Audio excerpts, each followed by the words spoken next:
नमो आदेश, जय माता दी सभी को, हर हर महादेव, जय गुरुदेव। स्वागत है आप सभी का दाई धाम के इस यूट्यूब चैनल पे। अगर आप चैनल पे पहली बार जुड़े हैं, इस वीडियो को पहली बार देख रहे हैं, तो आप चैनल को सब्सक्राइब करें, वीडियो को लाइक करें। तो शुरू करते हैं आज का टॉपिक। नवरात्रि शुरू हो चुके हैं। सबसे पहले आप सभी को ढेरों शुभकामनाएं नवरात्रि की। माँ भगवती सभी पर कृपा करें और इन नवरात्रि माँ भगवती की कृपा, उनकी चरण रज और उनके दर्शन, अगर माँ की कृपा हो, माँ की इच्छा हो, तो आपको जरूर प्राप्त हो। हाँ भाई, तो बात करते हैं कि नवरात्रों में पूजा विधि क्या है, कैसे क्या करना है। सबसे पहले हम शुरू करते हैं, इसी टॉपिक पे बात करते हैं। सबसे पहले हमें क्या करना है, मंदिर को अच्छे से साफ कर लेना है। सभी विग्रहों को श्रृंगार स्नान इत्यादि करवाना है। उसके बाद अच्छे सुंदर नए नए पोशाक पहनाने हैं, श्रृंगार करना है। ठीक है। अगर मंदिर में सिर्फ माँ भगवती विराजमान है, माँ भगवती को नहलाओ। बाकी विग्रह भी विराजमान है, सबको हमें नहलाना है और सुंदर और नए पोशाक पहनाने हैं, अच्छे से श्रृंगार वगैरह करना है। ठीक है। मंदिर को आप झंडे वगैरह लगा के सजा सकते हो, लड़ियां लगा के सजा सकते हो, खूब रंग बिरंगी मालाएं लगा लगा के आप सजा सकते हो। धूमधाम से मंदिर को सजाना है। जितना बढ़ चढ़ के सजा सको उतना बढ़ चढ़ के आप लोगों को सजाना है। फिर आप सबको पता है कि घट स्थापना होती है, माँ की चौकी वगैरह लगेगी, उस पर आप पीला कपड़ा बिछाए तो बहुत अच्छी बात है, पीछे पीला कपड़ा लगाए तो बहुत ही अच्छी बात है। ठीक है। माँ की चौकी लगी, माँ भगवती विराजमान हुई, घट स्थापना हुई, जवारे वो माँ भगवती की जोत की जो है वो थाली सज गई। ठीक है। तो सबसे पहले क्या होता है, हमारे गणेश महाराज को, प्रभु गणेश को मनाना होता है। सबसे पहले प्रथम पूज्य हैं गणेश भगवान। उसके बाद अपने गुरु को, कुल देवी देवताओं को, इष्ट को मनाना है। फिर माँ भगवती के चरणों में प्रणाम करना है। ठीक है। ऐसे हमको पूजा जो है वो शुरू करनी है। सबसे पहले हमें किसको मनाना है, गणेश को, फिर गुरु को, कुल देवी देवता, इष्ट, पितृ। समझ गए? या फिर पितृ, कुल देवी देवता, इष्ट, ऐसे मनाते हुए चलना है। उसके बाद जो प्रतिमा है, प्रतिमा जो है वो 4 या 8 भुजाओं की जो है सर्वश्रेष्ठ बताई गई है माँ भगवती की। कलश स्थापना जो है, आप कलश में जो जल डालोगे वो किसी भी तीर्थ स्थान वगैरह का होना चाहिए, जैसे गंगा जल इत्यादि हो गया या पुष्कर इत्यादि तीर्थों का जल हो गया। तो आपको वो जल जो है वो यूज करना है। उस कलश में आपको या तो सुवर्ण डालना है, सोना, ठीक है, सोने का कुछ डालना है, या पंच रत्न डालने हैं। पंच रत्नों में से कोई भी एक रत्न या पूरे पंच रत्न भी आप डाल सकते हो। और सबको पता होगा कि कलश में आम के पत्ते लगाए जाते हैं, तो सबको लगाना है। कलश पे धागा बांधना है, कलश पे स्वास्तिक बनाना है, कलश की अच्छे से पूजा इत्यादि करनी है, धूप इत्यादि, दीप इत्यादि दिखाना है कलश को। ठीक है। और नवरात्रों में आपको एक काम जरूर करना है। अब क्या क्या करना है, ये सारी चीजें हो गई, आपने संकल्प ले लिया माँ भगवती का, जो भी आपको संकल्प वगैरह लेना है, गणेश पूजा हो गया इत्यादि, हर चीज हो गई, माँ भगवती की जोत जग गई। ये तो हमारा नॉर्मल काम है जो हम करते ही करते हैं। इसके अलावा जो जरूरी चीजें हैं, सबसे पहले आपको 9 के 9 दिन अर्घ देना है। अर्घ बोलो या अर्घ बोलो, ये जरूरी है, जो हम छठ पूजा में देते हैं अर्घ बोला जाता है ना, तो 9 दिन ये विशेषतर दें और सब बच्चे दें। नारियल, नींबू, अनार, केला, नारंगी, कटहल जैसे फल हम माँ भगवती को प्रसाद चढ़ा सकते हैं। फूल इत्यादि चढ़ा सकते हैं, फल चढ़ा सकते हैं, जो भी हमारा सात्विक रखना है, तामसिक नहीं करना है कुछ भी। अगर हम हवन करते हैं तो हवन का जो मतलब हमारा कुंड होगा, हवन कुंड, वो त्रिकोण होना चाहिए, यानी ट्रायंगल। अब ट्रायंगल कैसा होता है, ये होता है हमारा ट्रायंगल। देखो दिखा, ये होता है हमारा ट्रायंगल। ऐसा आपका हवन कुंड होना चाहिए। अगर हवन कुंड गोल है या चकोर है तो उसमें हम लकड़ियों से जो है ऐसे, देखो ऐसे करके हम हवन कुंड लकड़ी से बना सकते हैं। त्रिकोण बनाना है, उसमें हमको हवन इत्यादि करना है। ठीक है। और बहुत सारे नियम होते हैं, जितने ज्यादा नियम हम कर सकें या जितने कम कर सकें, जितनी हमें सहूलियत, मतलब जो नियम आपने पहले दिन किया है वही आपको 9 के 9 दिन करना है। इस बात का विशेषतर ध्यान रखिए। जिस विधि से आप पूजा पहले दिन से कर रहे हो, उसी विधि से अगर आप 9 के 9 दिन रखो तो सर्वश्रेष्ठ है। ठीक है। भूमि पर सोना, नंगे पैर रहना, प्याज लहसुन इत्यादि का त्याग, सिर ना धोना, सिर पे शैम्पू ना लगाना, नाखून ना काटना, दाढ़ी ना बनवाना, बाल ना काटना, इन चीज़ों का जो है वो परहेज होता है। प्याज लहसुन का तड़का नहीं लगता है घर में, मीट मछली का इत्यादि का, तामसिक चीज़ों का जो है बिल्कुल परहेज होता है माँ वैष्णो के नवरात्रों में। ठीक है।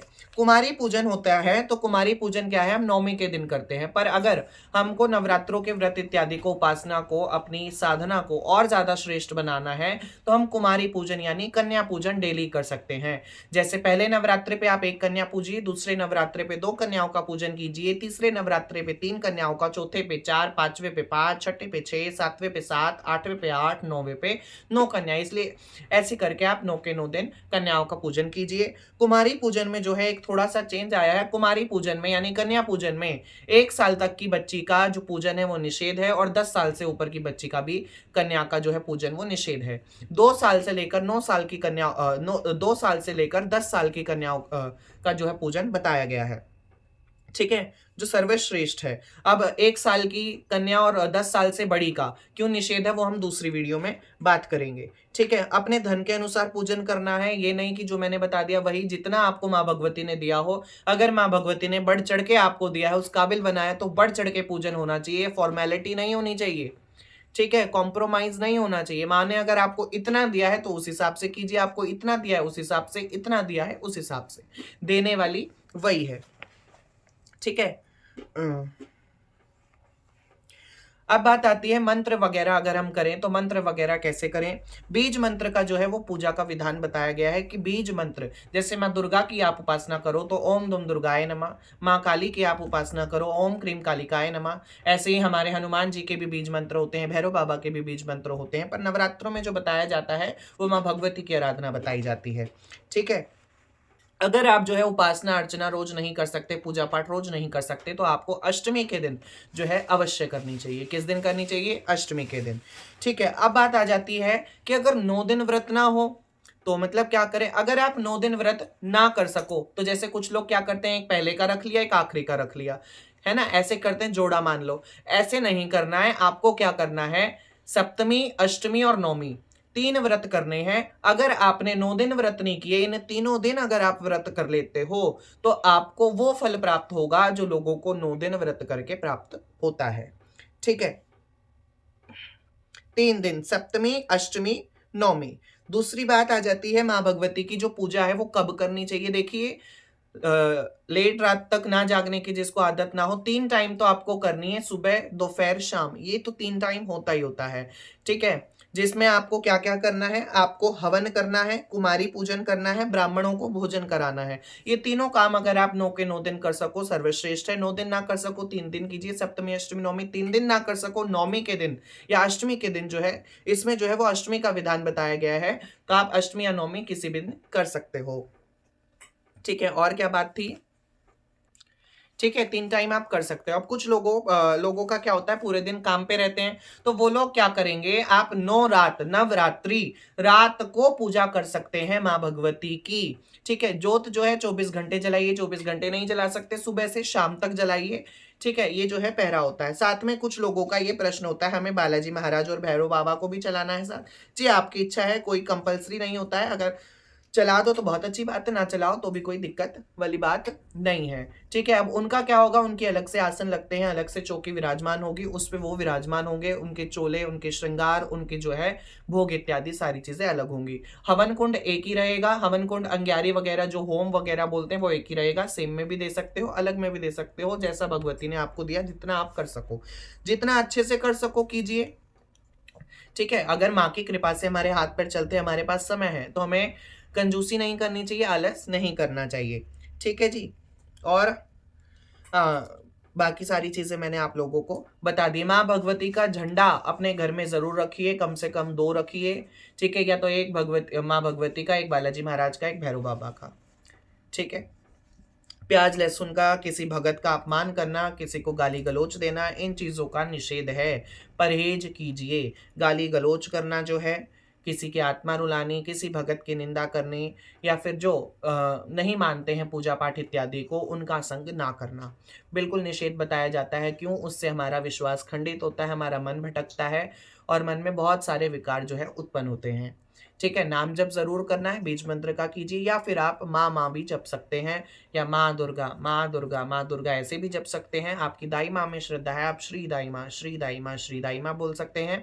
आप राधा रानी को मानते हैं तो आप राधा राधा राधा राधा जप सकते हैं। ठीक है, जैसे आपकी श्रद्धा। नाम जप ज़रूर करना है, सोने से पहले ज़रूर करना है, सुबह उठते ही नहा धो के कीजिए, वरना नहा धो के नहीं कर पाते हो, जल्दबाजी में भागना पड़ता है, सुबह उठ के 5 मिनट, 5 मिनट जो है वो सबके पास होती है।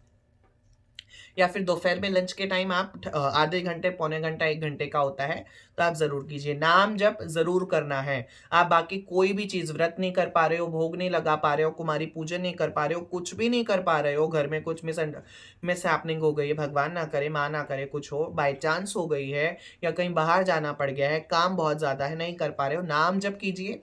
नाम जप से आपको वो सारे फल प्राप्त हो जाएँगे जो आपको बाकी कार्य करने से प्राप्त होते हैं।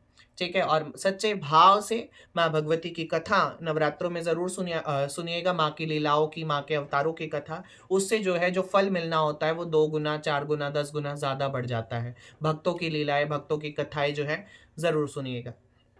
तो आशा करता हूँ आपको अच्छी लगी होगी जानकारी, और वीडियो अच्छी लगी हो, दी हुई जानकारी अच्छी लगी हो तो वीडियो को लाइक करिएगा, चैनल को सब्सक्राइब कीजिएगा, और कोई अगर गलती से कुछ गलत बोल दिया हो तो माफ़ी चाहता हूँ। जय माई की, जय दाई धाम, जय बूढ़ी दाई।